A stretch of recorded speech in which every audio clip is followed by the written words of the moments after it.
fall event is here in 2021. It's that time of year, the time of year when we want to know what Apple is going to release in September. Well, in this video, we're going to cover all the possibilities. So if you're excited for the September event, drop a like down below, subscribe for more updates coming soon. It's going to be a busy few weeks. Firstly, iPhone 13, or will it be called the 12S? Or, as I suggested a few months back, will Apple jump all the way to the iPhone 14? They have a history of doing this in the past, but nevertheless, we can expect an incremental update for the iPhone with the obligatory camera upgrades, including the bigger sensors to improve low light performance. Tilt shift stabilization is apparently coming to all the models this year, which is great news, but not so great news is the return of the notch, albeit a bit smaller this year. There is also not going to be any underscreen camera. All we have to do is look at the recent Samsung event to know this technology isn't ready yet. So the smaller, more compact notch for the selfie camera and the sensors is expected to stay there. We're going to see 4 models. Again, the iPhone mini is making an appearance this year for the last time, as it's thought that Apple will discontinue this mini next year after poor sales figures, but it seems they will give it one more chance. A rumoured new bronze colour is also on the cards, along with the silver, shade of gold as usual, and the matte black for 2021. The big news though is the 120Hz refresh rate that we are finally going to see from Apple this year on the iPhone 13. Apple are the last flagship phone company to add this to their phone, and it's about damn time. The screen is going to share all the characteristics of the iPad Pro, being an LTPO display as well, like the Apple Watch, allowing for always on display, so we can have the home screen widgets like the time and the weather right there accessible. So not only have we got better performance, but with that LTPO display we have better battery life too, which is essential for the iPhone.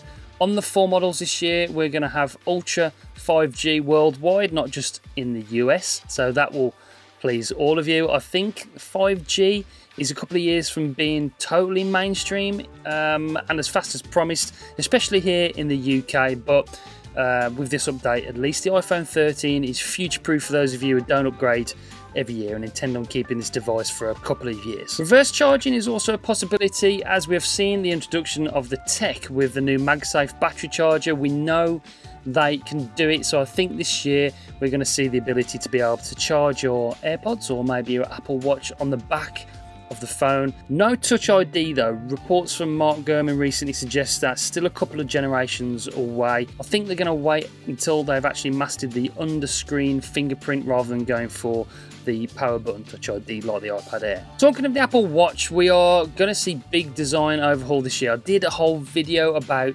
the Apple Watch a few months ago, so if you want to watch that you can do. I'll link it up above. But quickly, we're going to see the same design features as the iPhone and the iPad with those squared off sides, which is awesome.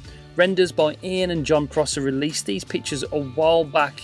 They could be bang on, they might not be, but it's 95% nailed on that we're going to see the new design this year. Very thin bezels and new screen tech are going to allow for Apple to squeeze a bigger battery into the new shape too, which would be welcome. I'm pretty happy with my Apple Watch's battery life, but wouldn't it be great to get 2 days out of this thing? That would be awesome. 4 colours, a sleek looking emerald green version as well. No new health sensors. We did hear that rumours of a blood sugar sensor coming out, but again, it seems the tech isn't quite there yet, so it seems unlikely. So those are the 2 big announcements for September, but what else can we expect from the September event from Apple? A new iPad mini refresh is on the cards apparently. The Mini Air, the Air Mini, whatever they're going to call it. The renders look awesome, and I think I'm going to stick my neck out there with this one and say it's going to be a major success for Apple. The new smaller iPad Pro looking device with USB-C, Touch ID on the power button like the iPad Air, a new A15 chip like the same as the iPhone, giving it unbelievable performance. I really do like the look of the new iPad mini. If it does come out this September, I'll be very tempted.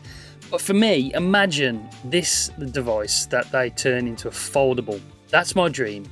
Please, Apple.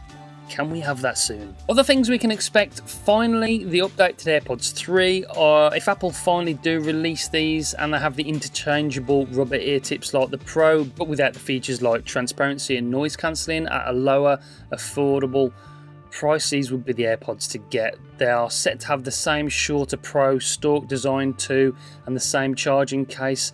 Whether it's wireless charging compatible is yet to be seen, but the new AirPods are coming and I'm betting they're going to be a big success. One thing I don't think we will see in September, we may have to wait for a second event in September, maybe November, is any new MacBooks. We're expecting the hotly anticipated new next generation of Apple Silicon. The M1X is rumoured to be ready, but history tells us they won't release it in September. I think we'll have to wait until maybe November to see the new MacBooks or Mac Mini, but we do have some juicy tidbits to keep us interested, like the return of the HDMI ports. That's apparently coming. The return of the SD card slot, that would be amazing for me, no more dongles. The return of the mighty MagSafe charging cable, I'd like to see that as well. All these new features or old features returning would be most welcome, especially making the full circle suits creators who are going to be needing that new M1X's increased power and features for video editing, etc.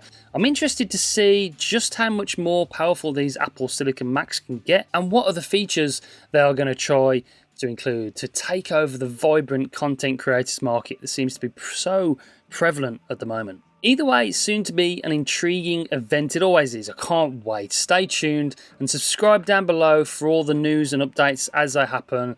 But until next time, take it easy.